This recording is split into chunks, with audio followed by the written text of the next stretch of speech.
Okay, ready to dive in. Today, it's all about air raid shelters. Air raid shelters. Hmm. Yeah, it's a lot more relevant than you might think. Oh, absolutely. And the history is fascinating. Yeah, totally.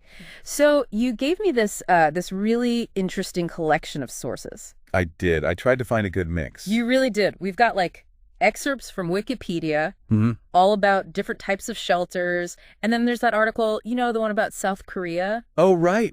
The one about maybe helping Ukraine with artillery shells. Yeah, exactly. It's a bit of a surprising connection, isn't it? It is, yeah. It's interesting how these things all tie together. Totally. Oh, and we also have this survival guide from a New Zealand blog called, get this, History Geek. History Geek, love it. Always up for some practical tips. Right. So basically, we're going to try to figure out how people got ready for and actually lived through bombing raids. Focusing mainly on World War II, right? Exactly. What were their shelters like? Did they actually work? And the big question, what can we still learn from all of that today? Good questions. Important questions, I think. Definitely. Get ready for some I had no idea moments. Always the best part. Okay, so one thing that really stood out to me was that countries like the UK were already taking precautions before World War II even started. Oh, yeah. They were thinking ahead. Millions of gas masks. Can you imagine trying to distribute all of those? The logistics must have been insane. Right. And they even prepared, get this, cardboard coffins. Oh, that's a bit grim. It is, right? But it really shows you how seriously they were taking this whole thing. Absolutely. They knew it was a real possibility. And then, of course, the Blitz happened. London, constantly under threat. It's just, I can't even imagine what that must have been like. To be living with that constant fear. Right. Like huddled in some tiny, damp shelter in your backyard. Yeah. Or seeking refuge in the underground. It's hard to fathom. It is. So speaking of shelters, I was actually surprised to find out that they weren't all, those huge underground bunkers we see in movies. Right. There was a lot of variety. Yeah. Like the Anderson shelter. Pretty basic, really. Yeah. Just corrugated steel. Simple, but apparently quite effective. Yeah. It could fit up to 6 people. They were often in gardens, just tucked away. A little piece of steel security in your own backyard. Exactly. So then there were these communal shelters, out on the street. The early ones, at least. Right, the early ones. But those apparently weren't as successful. Which is probably why they ended up using the London Underground. You're right, the tube. Who would have thought that would be such a good shelter? Well, the government didn't think so at first. They didn't, really. They had their doubts. Wow. But I guess when the bombs started falling, people went wherever they could. They did. It's a powerful example of how sometimes practical experience trumps all the planning in the world. It's true. But it's also a reminder that even the best laid plans, there's that tragic story about Balham Station. Right, where a bomb hit a water main. Yeah, and killed 66 people. Awful. A terrible reminder that even in shelters, there was no absolute guarantee of safety. Right. And of course, we can't forget about Germany's Huck bunkers. Ah, yes, the massive ones.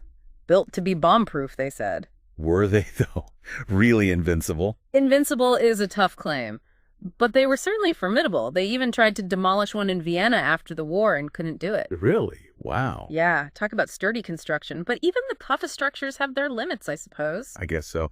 But, here's the thing. This whole air raid shelter thing, it's not just ancient history. You're right. It's still relevant today, in some places at least. Yeah, like Switzerland and Finland. They still have these massive shelter systems, enough to protect a huge chunk of their populations. It's almost like it's woven into their national identity. It is, right? Why do you think that is? What makes those countries so, so prepared? Well, for one thing, their history definitely plays a role. Switzerland, they've always been neutral, right? So self-reliance, defense, those things are a big deal to them. And Finland, well, they share a border with Russia. Right. Yeah. And they have a history of conflict, so. Exactly. Preparedness becomes a priority. It's a really interesting case study in how, geopolitics can shape a whole nation's approach to security. It really is. It's like they've adopted this better safe than sorry philosophy. Like it's in their DNA or something. It's fascinating, isn't it? And it makes me think of Israel, too. They have shelters and buildings as standard. Oh, yeah. They're way ahead of the curve on that. Even playgrounds have shelters. It's built right in. Talk about being practical. How do they even manage to integrate shelters like that into everyday life? Well, I think it's because they've recognized that shelters need to be accessible. Right. Like they have to be part of the environment, not just some separate thing you go to when, when things get bad. That's a good point. It's like they've normalized it, right? Yeah. Made it normal to be prepared. Exactly. It's not just a reaction to a specific threat. It's just part of life. That's pretty amazing, actually. Mm. But then, we could talk about what's happening in Ukraine. Right. Of course. It's heartbreaking. It is. It really puts things into perspective. It does. I mean, we've seen how the subway system in Kiev, how it's become this, vital shelter. Makeshift, but essential. Exactly. It's a stark reminder that air raids, that threat, it's not just in the history books. Not at all. And then there's the whole issue with the ammunition shortages. Right. Especially for artillery. Yeah. Ukraine is really struggling with that. And they're having to rely more and more on drones. To be honest, I don't really know much about artillery. What makes it so important in this kind of conflict? Well, artillery, it's been crucial in this war. For both sides, actually. But Ukraine, they really need more artillery shells. They're just not able to match Russia's firepower. The article, it mentioned something called shell hunger. That sounds pretty serious. It is. It basically means that Ukraine, they're firing thousands of shells every day, way faster than their allies can replenish them. Russia, though, they can just keep producing more. So it's like Ukraine is running out. In a way, yeah. And that makes it much harder to defend their territory. It's like a war of attrition then, just grinding each other down. It is, in many ways. And the U.S., they've already given Ukraine millions of shells, but even their stockpiles are getting low. Plus, there's all the politics in Washington about funding more aid. It's complicated. It sounds like a logistical nightmare. It is. Even if they do approve more funding, it takes time to produce more shells and then get them to Ukraine. So in the meantime, yeah, they're using drones more and more. That reminds me, the article talked about those FPV drones. Ah, yes. The ones where the pilot, they basically see what the drone sees, like a video game. That's them. They've been a game changer for Ukraine, targeting tanks, other stuff, with incredible accuracy. So they're really effective. They are. And they're relatively cheap, quick to produce, but they can't do everything. They can't fully replace traditional artillery, not for things like, holding back large attacks. So even with the drones, Ukraine still needs those regular artillery shells. Which brings us back to South Korea. The unexpected connection. Right. They have this big stockpile of 105 millimeter shells, and there's talk about maybe sending them to Ukraine. Yeah, it's an interesting situation. South Korea, they have their own issues with North Korea, right? So they've built up this stockpile.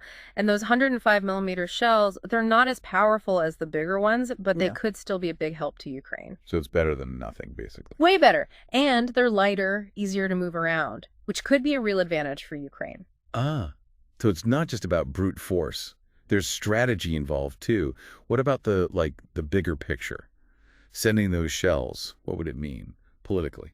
It's tricky. South Korea, they've said they support Ukraine, but they've also been hesitant to give them weapons directly. They don't want to upset North Korea or Russia. I see. It's a delicate balance. It is. And the U.S., they're trying to help make this deal happen, which just shows you how complicated this whole thing is. The whole world is connected, isn't it? Absolutely. It's like one decision in one place can have these huge ripple effects everywhere else. But it seems like this deal, it could actually work out for everyone. Ukraine gets the shells, and South Korea, well, they're apparently looking to upgrade their artillery. That's right. They might get some newer howitzers from the U.S. in exchange for those 105 millimeter shells. So a win-win, maybe. Potentially. And it's amazing how all these pieces fit together. We've gone from talking about, air raid shelters in World War II to the situation in Ukraine today, and South Korea is right in the middle of it. It just goes to show you, history, it's not just dates and battles, it's all connected to what's happening right now. And it makes you think, right, about what we can learn from all of this. You're right. It's easy to get caught up in the big picture, the global stuff. But what about us as individuals? What can we take away from all of this? That's the key question, isn't it? I mean, we've seen how people in the past, how they faced these incredible challenges, and they did it together. That sense of community was so important. It's inspiring, in a way. And the History Geek blog, it really emphasized that. Community spirit, it wasn't just a nice story. It was how they survived. They shared what they had, looked after each other, and they rebuilt together. Powerful stuff. So as we wrap up this deep dive into air raid shelters, from those little backyard shelters in Britain to potentially helping Ukraine today, what's the message for our listeners? What can they do right now to be more prepared? Because let's face it, the world feels pretty uncertain right now. It does, but I don't think it's about becoming some kind of, doomsday prepper. No, of course not. It's about thinking ahead, having a plan, and building resilience, both as individuals and as communities. That blog post, History Geek, it had a section on building an emergency kit. Oh, yeah, I remember that. And you know what? It was surprisingly useful. Right. I mean, water, food, first aid supplies, tools. Those are things everyone should have, just in case. Exactly. It's not about being paranoid. It's about being prepared. Prepared, not paranoid. Yeah. I like that. Makes sense. Yeah. But it makes me think about those countries with the massive shelter systems. Switzerland, Finland. Are they, overdoing it? Or are they onto something that we should all be paying attention to? It's a good question, and it's a tough one to answer. I mean, for them, it makes sense, given their history and where they are in the world. But it does make you think about how we prepare as communities. What systems do we have in place to help each other when things go wrong? Wow, that's a really good point. Yeah. This whole deep dive, it's really made me think differently about all of this. It's been a journey, hasn't it? It has. I'm seeing preparedness less as an individual thing and more as something we do together. Exactly. We've seen how people in the past, how they faced these huge challenges, and they did it together, drawing strengths for their communities. It's a powerful lesson, and one we shouldn't forget. So what's the takeaway for our listeners? What can they do starting today to be more prepared for whatever might come next? I think the key is don't panic. Start by figuring out what the risks are, where you live. Put together a basic emergency kit and get to know your neighbors. It's about taking small steps, things you can actually do that can make a big difference when you need them. Small steps, big impact. I love that. This deep dive has been incredible. We've learned so much about history, about the present, even about the future.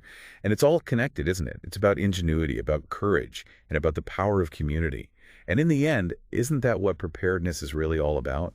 Facing the unknown, but doing it with resilience, with resourcefulness, and with a little bit of that blitz spirit. Couldn't have said it better myself.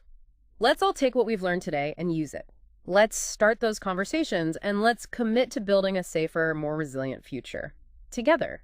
Yeah, it's like having that knowledge, right, that you can handle things. Exactly. The more you know, the less scary it all seems. It's true.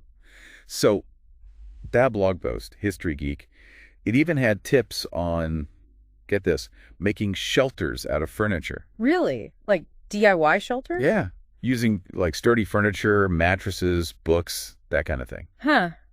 Not exactly what you'd picture, but I guess it makes sense. Right. It's not fancy, but hey, if it works, it shows you that you don't always need some high-tech solution. It's about being resourceful and do with what you have. Exactly. And that blog post really hammered that home. Yeah. But it got me thinking, the world today, it's so different from the Blitz. In many ways, yeah. Back then, the threat was obvious. Yeah. Bombs. But now, it's all kinds of things. Cyber attacks, pandemics. Right. Climate change. It's almost like a whole different ballgame. It is. But even though the threats have changed, the basic idea of being prepared, that hasn't. So what does that even look like today? Are we supposed to, build bunkers in our backyards, stockpile canned goods? I don't think it needs to be that extreme. But there are definitely things we can do. Like what? Give me an example. Well, like that emergency kit we were talking about. Yeah. Having some basic supplies on hand, just in case. Water, food, a first aid kit, some tools, that kind of thing. It's not about panicking, right? No, not at all. It's about being sensible, ready for anything. Okay, I can get behind that. Be prepared, not scared. But what about those countries like Switzerland and Finland with their huge shelter systems? Are they just being, overly cautious? Or are they onto something that the rest of us should be taking more seriously? It's a tough question. For them, it makes sense, given their history and everything. But it does raise some interesting points about how we think about preparedness as a society, how we support each other when things get tough. This whole deep dive has really changed how I think about all of this. I'm starting to see preparedness less as this individual thing and more as something we do together. I think that's a really important insight. We've seen how people in the past, how they relied on each other, how they drew strength from their communities. That spirit of working together, of helping each other out is pretty amazing. It is. It's a powerful reminder that we're not alone in this. So as we wrap up this exploration of air raid shelters from corrugated steel in British gardens to potential aid for Ukraine, Right. what's the message for our listeners? What can they do today to be more prepared for whatever the future might hold? Don't get overwhelmed. Just start small. Think about the risks where you live, put together that emergency kit, and get to know your neighbors. It's about those small steps, those practical things that can make all the difference when you need them most. Small steps, big impact. I love that. This deep dive has been a real eye-opener, a journey through history that's, it's given us so much to think about the present and even the future.